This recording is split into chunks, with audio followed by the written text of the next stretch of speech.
ako karon ron kay tungod sa ako ang mga batch.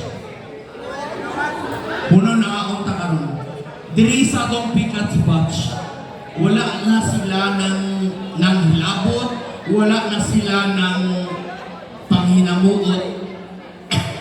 Excuse, basta kay magkasinabot lang yun sila, nga nag-uban sila, and which is very important because ang atong pagka-alumni or pagka-alumnos diri sa grade 6 or sa atong pagka-elementarya nagpakita sa ilaa nga sila aswan.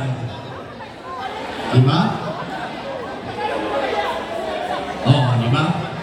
Kung karon mo tudlo ko sa inyo nga mingo karong zip your mouth. Everybody, zip your mouth in 1, 2, 3. Zip. Pasabot. Katong nagsaba, wala nabati sa ato.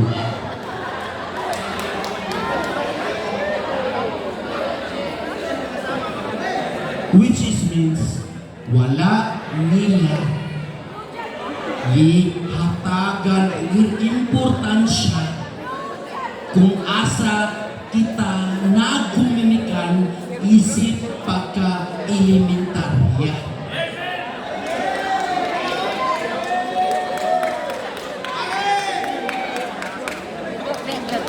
Karon. Oh. Sa mga manggod sa klase, once you are given to the pupils, you can zip your mouth. Once you are going to zip your mouth until your teacher will say, unzip your mouth. Oh, see? Oh, see?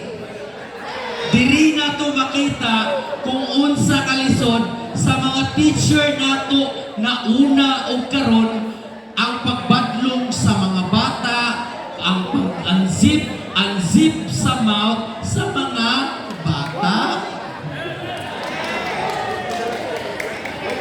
Like for example, this guy.